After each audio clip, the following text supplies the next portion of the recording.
Today we're going to be taking a comprehensive look at a dieting roadmap. This is going to be applicable for you no matter where you're starting at, whether you're midway through your journey, just getting started, or closing in at the end. We're going to go over what it looks like to continuously lose weight, and we're going to really be introducing this idea through dynamic dieting. So what do I mean by that? Well, not all diets are going to work equally for everybody across the board, but there is going to be a certain threshold where certain strategies are more effective for different people. It all basically comes down to your macro requirements and utilizing these macronutrients to achieve whatever your specific goal is at that time and keep you on something that is going to work for your fat loss, whether you're at 40% or working your way all the way down to the single digits. When you've got a strategy and a plan and you can stick to it, that's where the best results come from. Regardless of what diet you're on or what strategy you're going with, you always want to have a foundation for your macros, and you need to know the order of operations to begin this.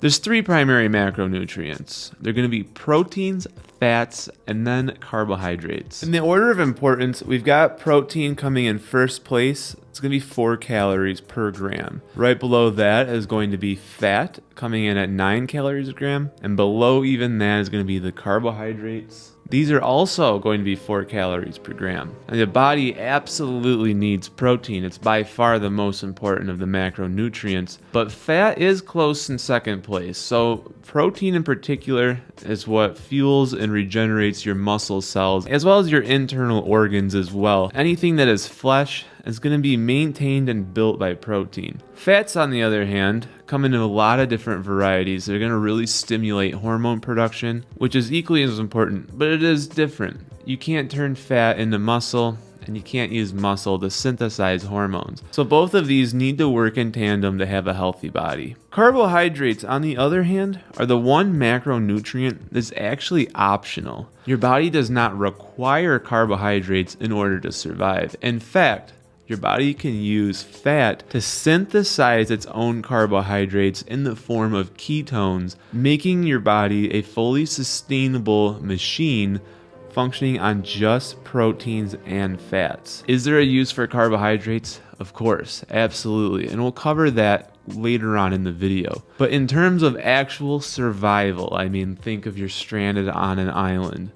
You need to have the protein, you need to have the fat. Carbs you could survive without. So whenever we build out a macro strategy, we want to target this order of operations. Decide how much protein you want first, then dial in on the fat. Anything remaining can go into carbohydrates. And in order for this to work, you also want to set a calorie limit. My recommendation is that if you're trying to do a gentle weight loss, take your current body weight in pounds, multiply that by 12. That'll be your calorie limit for the day. So let's say you're 200 pounds on the dot. 200 times 12 will be 2,400 calories. This is a general rule, and it's also dynamic. So as you lose weight, that number will change. So when it comes to protein, what's the magic number? Is there even such a magic number?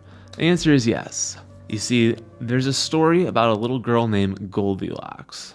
Now, what people don't realize about Goldilocks, she wasn't actually looking for the best oatmeal. She was looking for the best daily macros for protein. 100 grams of protein, not quite enough to maintain and build muscle. 200 grams of protein, maybe it's a little overkill, in some cases a little wasteful. The magic number, and this is what I would give to all men everywhere, is 150 grams of protein. That's going to be your target. If you're a woman, you're going to want to go for 125. Now remember, just a minute ago, we said that protein is 4 calories per gram. So that's going to mean 600 calories per day if you're a man and 500 calories a day if you're a woman. Now let's just assume, to make the math really simple here, let's say you're somewhere around 210 to 215 pounds. We're going to round your calorie daily requirement up to 2,500 just to make the numbers easy to digest here. And also assuming that you're a man, that means you're having 600 calories per day in the forms of protein. You've got 1,900 calories left over for either carbohydrates, fats, or a combination of the two. So you might be thinking at this point, so how do I know what to choose and how much? Well, I'm going to break it down for you guys in a way that is really simple and easy to understand. And this is where the dynamic dieting comes into play and becomes incredibly useful for getting you from no matter what your starting point is, all the way down to single digit body fat. And this is going to be a changing formula that you would continuously update. But once you understand its key principles, it's actually very easy to understand and to stick to. Now, I apologize in advance for my lovely handwriting. Up top, the more body fat you've got, 5 pounds, look at that, by the way.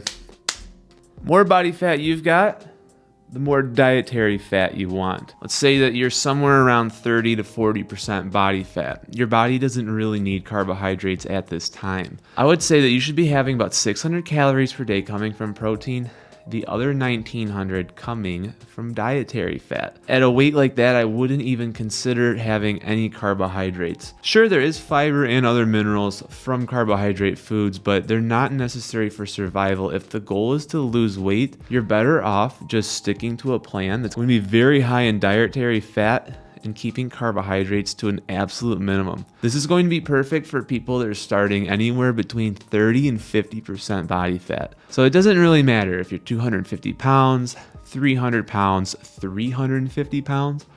Everybody on the same page should be having as much dietary fat as possible. So what's a situation where you actually would want carbohydrates? Leaner bodies need to move.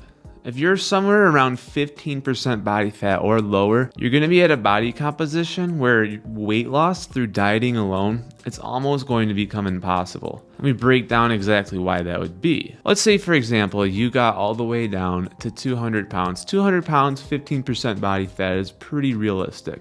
At 200 pounds, your basal metabolic rate just for existing would be about 2,000 calories. And this means you would be in a vegetative state. Let's say you were in the hospital, you couldn't move your body, be burning about 2,000 calories per day. To be able to make any meaningful deficit on 2,000 calories, that would mean you would have to have 1,500 calories per day or even less just to be able to lose 1 pound of fat per week. Can you imagine having 1,500 calories per day for an entire week just to lose 1 pound? That's no good. The truth of the matter is, as you get leaner, especially around that 15% body fat range, things start to change dramatically. If you really want to increase your fat loss, you've got to move your body a lot. And the unfortunate truth is that keto and other high-fat diets, they're just not that great for performance. This is when you would actually want to start reintroducing carbohydrates and actually pull back on the fat. No matter what, it's always going to be about calories in and calories out. That means that you've got a budget, and whatever your diet is, it has to fit inside that budget. If we're keeping protein as a constant, that means that you've got 600 calories worth of protein per day if you're a man and 500 calories per day of protein if you're a woman. If you're already lean, that doesn't leave a lot of wiggle room for other calories. If you were trying to maintain that kind of deficit on keto, that means that you would have to have less than 100 grams of fat just to get into a deficit and stay around 1,500 calories. It's going to be very, very difficult to stick to. You're not going to feel good, and you're not going to be able to do any cardiovascular activity. You can trust me on that one. So what would you do? You would actually pull back on the fat, increase the carbohydrates, so that you're able to now build a deficit through exercise. It's pretty normal to be able to burn about 600 calories per hour doing multiple different varieties of cardiovascular work, whether that's on an exercise bike, an elliptical, or going out for a jog. So let's bring things back. Let's say that you are 200 pounds, you're trying to build up a calorie deficit. If you're doing 60 minutes of cardio per day, that's going to add an additional 600 calories to the end of your day. In combination, we have something called NEAT. It's non-exercise anaerobic thermogenesis. What that basically means is small, minute tasks that you perform during the day. By the way, I'm going to have that as a blurb down here because that's way too wordy to put on the whiteboard. This is activity that you do throughout the day, like lifting a pen, picking up my water bottle, taking a sip. Small, minute tasks like that throughout the day add up in the form of calories, usually around 300 to 400. So let's break the math down here real quick. If this 200-pound man did 1 hour of cardio a day, burning 600 calories, this is what his daily expenditure would look like. He's getting 2,000 calories per day. That's going to be automatic through his basal. We're going to add in another 400 from his NEAT. Again, non-exercise anaerobic thermogenesis. Then we're going to factor in his cardio. 600 calories from cardio, doing 1 hour. Maybe he's on the elliptical. Nothing crazy. Put on your favorite podcast. That's pretty workable. You've now got a total deficit of the day of 3,000 calories. Assuming you were from a fasted state, your daily calories at this point are 0. Now we're going to start adding to that. We're going to add that 150 grams of protein. Now he's going to be at 600. For this young man right here, we've got options. We can either dial up the fat or we can dial up the carbohydrates. Now, if we go with the fat option, he's going to struggle to get through that 1 hour of cardio. But if we introduce even a small amount of carbohydrates, this is going to go a long way for our friend here. Let's say that he was on the ketogenic diet and is now transitioning a little bit away from that so that he can focus a little bit more on athletics. This is what something like that might look like. As you can see here, we're going to give him 100 grams of fat. That's going to come out to 900 calories. Well, look at that. We're now at 1,500 calories for the day. Now, if this guy was Superman, he could, in theory, skip the carbohydrates, be at a 1,500 calories deficit, go to sleep, feel like trash, but it's probably not going to be sustainable, and he's not going to want to do that for very long. This is where carbohydrates come into play. We know that his maintenance is going to be 3,000 calories. So the deficit starts quite literally at 2,999. How much of a deficit we want to put him in is how much he can maintain and sustain. Let's say for the sake of this argument, he can handle 200 grams of carbs per day. At 200 grams of carbs, he's getting exactly 800 calories. That comes out to a daily total of 2,300 calories for the day, putting him at the time he goes to nappy poo at night, 700 calories for the day. That's pretty good. If he maintains that 7 days in a row, he's looking at 1.5 pounds of body fat burned.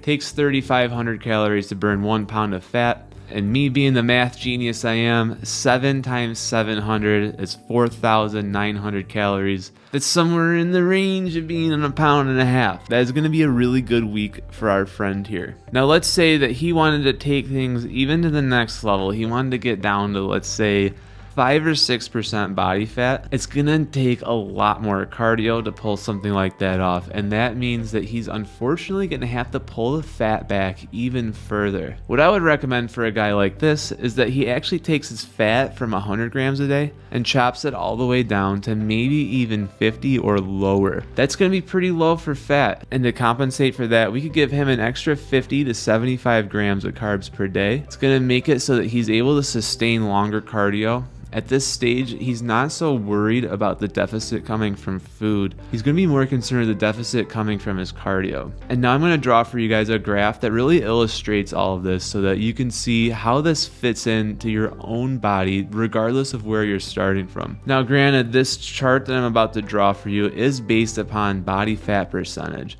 So you would want to have a rough idea of what you are.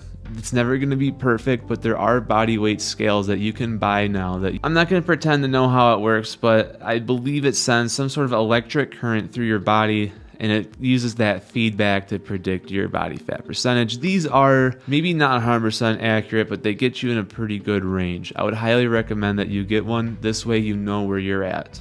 If that's something that interests you, I'll have a link in my description of this video below showing you guys which one I used. You can get it on Amazon. They're relatively cheap these days. Again, up to you.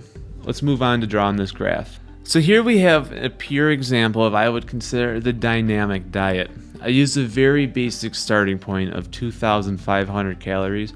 This is going to vary from person to person, but I drew this so that you can see an illustration of how the dynamic diet works so that you know when to transition to something else so that you continue making progress.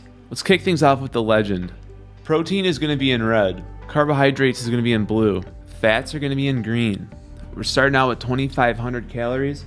You're going to see right here, our friend here is having exactly 150 grams of protein all the way until maybe around 12 to 13% body fat. This is actually when things are going to change a little bit. You're going to see that his protein actually elevates a little bit until it's slightly over 200 per day. putting him almost at 1,000 calories per day in protein. So this is going to be somewhere between 200 and 250 grams of protein per day. The reason for this is as you lean out, you really want to spare your muscle mass, and it is very easy for your muscle mass to deteriorate when you're this lean. By going a little bit overboard on the protein, you're basically creating a buffer window to absolutely ensure that you're not going to be losing any muscle mass as you approach very lean. This is especially important for people that are trying to be on stage bodybuilders where they have to be as low as 5 or 6% body fat. The protein has to go way up to make sure that all muscle is spared. There's more interesting things going on here though. Look at when the fats and the carbohydrates converge. It's roughly around at the same point. Whether you're 40% body fat, 30% body fat, or 20% body fat, I'm recommending to people that they do the ketogenic diet. The ketogenic diet is going to be the easiest way to get into a calorie deficit, stay within this 2,500 calorie range, and be losing weight easily. The thing about it is when you're overweight, it's really difficult to do cardio. I actually don't really prescribe cardio to people that are overweight until they've leaned down enough to be able to handle it. But then you do eventually cross a threshold where diet alone no longer cuts it. So cardio has to be introduced if you want to continue weight loss. Once you reach around 15% body fat, that's when I'm going to really recommend switching gears to get your body more in tune with performance beyond just simple weight loss. This is where carbohydrates are going to be introduced. As you can see, the more carbohydrates go up, the lower the fat goes down. This basic principle comes down to one major concept that I have. You can have a high fat, low carb diet and lose weight. You can have a high carb, low fat diet and lose weight, but you better not try being both. So this right here, this is the concept that I really try to follow for my own personal development. I'll probably never be overweight ever again, but if I was, it doesn't matter to me what body fat percentage that I got to.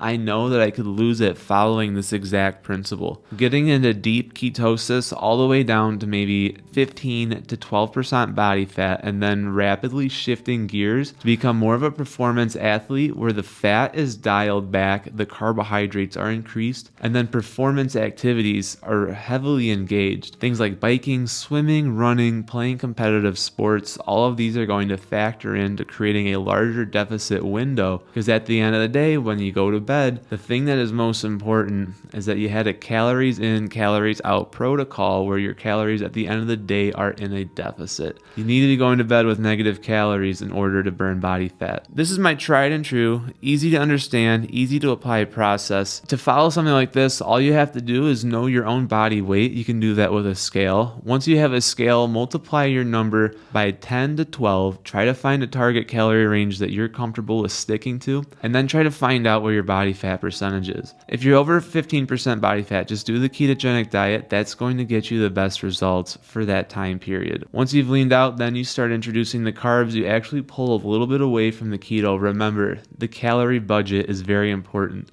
You may not be able to eat all of your favorite keto foods while you're on a diet that is increasing in carbohydrates. It's important to understand what foods you should and should not eat, but this is the simple concept that will get you there. Hope you guys enjoyed this video. If you did, go ahead and like it. Also subscribe to the channel. Every little bit helps. If you're struggling with your diet and you need some accountability, I do offer one-on-one coaching. You can get my information through the description links below. Either email me through Linktree or message me privately on Discord. Either way is fine by me. If you're interested in that body weight scale, I have a link for that below. On top of that, my weekly content schedule. Through the week, I do a lesson style video, much like the one you're watching right now. Through the weekends, I usually try to do some sort of original content where I'm out in the field doing some fun things. And then on Sundays, I do a 1-hour live stream where I do Q&A for those of you guys that are watching. And then also I just pick a topic and we really go into a deep dive. Hope to see you guys soon. In the meantime, I've been Andrew Fillion. Catch you in the next one. Peace.